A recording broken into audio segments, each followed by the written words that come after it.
Israel और Iran का युद्ध चल रहा है। आज हम बात करने वाले हैं इजराइल के बहादुरी के किस्सों के बारे में। इजराइल पूरी दुनिया में अपनी तकनीकी के लिए और अपनी बेखौफ सेना के लिए जाना जाता है। ऐसा माना जाता है कि इजराइल अपने दुश्मन को सबक सिखाने के लिए, अपने दुश्मन का खात्मा करने के लिए किसी भी हद तक जा सकता है। बात 1976 की है, जब इजराइल ने ऐसा नामुमकिन काम कर दिखाया कि पूरी दुनिया इजराइल की कायल हो गई। हम बात कर रहे हैं ऑपरेशन थंडरबोल्ट के बारे में। 4 जुलाई 1976 को यह ऑपरेशन किया गया और यह ऐसा माना जाता है कि अब तक का, पूरी दुनिया का अब तक का सबसे कठिन ऑपरेशन यह था, जब इजरायली सेना ने, इजरायली लड़ाकू एक ऐसे तानाशाह, ऐसे खूंखार तानाशाह के देश में घुस गए अपने नागरिकों को बचाने के लिए और सुरक्षित बचाकर ले भी आए। अब हम जानते हैं कि वो किस्सा क्या था और क्या क्या घटनाक्रम हुआ, क्या बात हुई थी, इसके बारे में डिटेल हम बात करते हैं। 27 जून 1976 फ्रांस एयरलाइन का एक विमान उड़ान भरता है, विमान संख्या 139, और ये जाता है तेल अवीव, जो इजराइल में है। इजराइल के तेल अवीव से ये उड़ान भरता है पेरिस के लिए, और इसका रूट है कि जब भी ये तेल अवीव से चलेगा एथेंस में रुकेगा और एथेंस से उड़ान भर के फिर पेरिस जाएगा। एथेंस से ये तेल वगैरह भरवाता है, ईंधन वहां से लेता है। जैसे ही ये प्लेन एथेंस में रुकता है, कुछ यात्री और चढ़ते हैं प्लेन में, और एथेंस से विमान जैसे ही पेरिस के लिए उड़ता है, कुछ देर के बाद 4 आतंकवादी खड़े हो जाते हैं, जिसमें 2 आतंकवादी जर्मनी के हैं और 2 आतंकवादी फिलिस्तीन के हैं।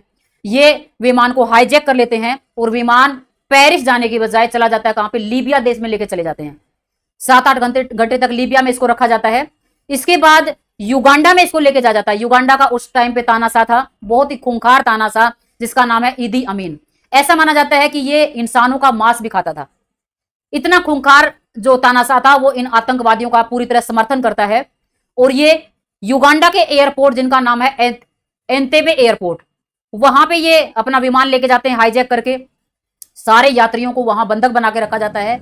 विमान में उस समय 248 के करीब यात्री थे और 12 क्रू मेंबर उसमें थे। इन सबको उसी एयरपोर्ट पे रखा जाता है।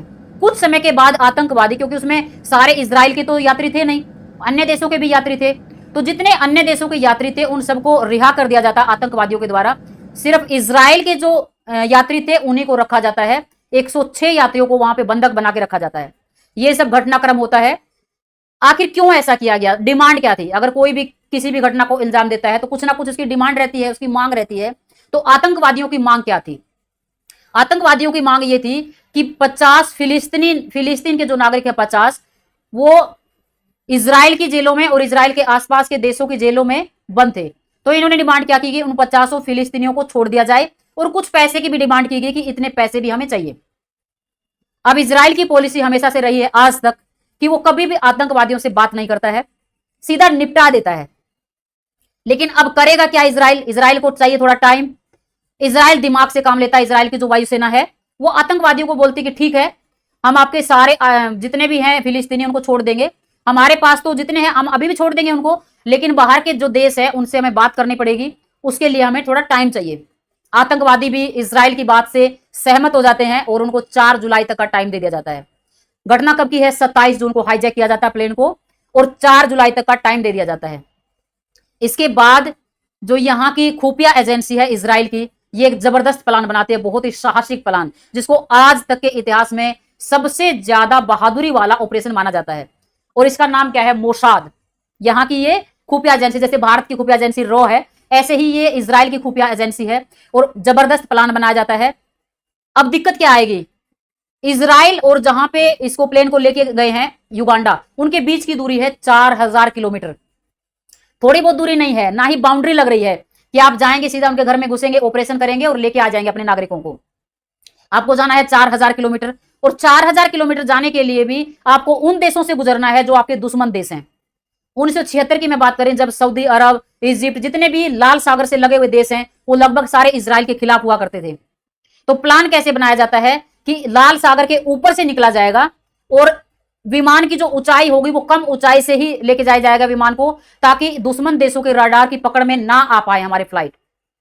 लगभग 100 से ज्यादा कमांडो, 5 फाइटर प्लेन, उसमें आपकी ये भी टीम थी, मेडिकल टीम भी साथ में थी, ईंधन भरने वाली टीम भी साथ में थी। इतनी दूर आपको जाना है, आना है, यात्रियों को लेके आना है, खाली विमान भी लेके जाए गए, और पूरा प्लान के साथ यहां से निकला जाता है और 4 जुलाई को युगांडा की सीमा में प्रवेश कर जाती है इजराइल की सेना।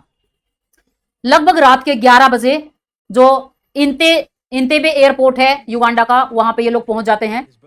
एक और जबरदस्त इसमें ये की गई, प्लान बनाई गई, और वो प्लान क्या थी, जो युगांडा के जो तानाशाह थे वो देश से बाहर गए हुए थे।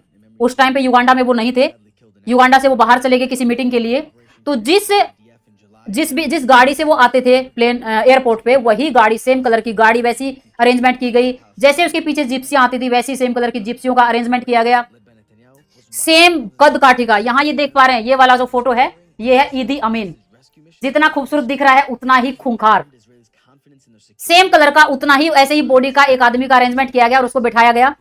पांचों के पांचों जो प्लेन थे उनका कलर वैसा किया गया कि वहां की जो आर्मी है, युगांडा की जो आर्मी थी, वो पहचान ना पाए कि ये दूसरे देश के प्लेन हैं।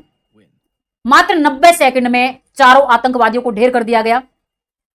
लगभग 45 युगांडा के जो आर्मी के लोग थे वो मारे गए। 106 यात्रियों में से 103 यात्रियों को सुरक्षित बचा लिया गया और उनको वापस इजराइल लाया गया। 3 जो लोग थे वो मारे गए, और जो कमांडर था उस टाइम पे, जो कमांड कर रहा था, योनाथन, यहां पे आप नीचे एक फोटो देख पा रहे हैं, इनका नाम था योनाथन नेतन्याहू। योनाथन नेतन्याहू जो कमांडर था इस पूरे मिशन का, वो शहीद हो जाते हैं इसमें। और ये कौन है, आपने बेंजामिन का नाम सुना होगा, अभी जो वर्तमान में इजराइल के प्रधानमंत्री हैं, ये बेंजामिन नेतन्याहू है, इन्हीं के बड़े भाई थे ये जो शहीद हुए। इतना साहसिक और इतना शानदार काम करने वाला अगर कोई कर सकता है दुनिया में, तो वो इजराइल ही कर सकता है। तो हमें भी इस देश से कुछ प्रेरणा लेनी चाहिए।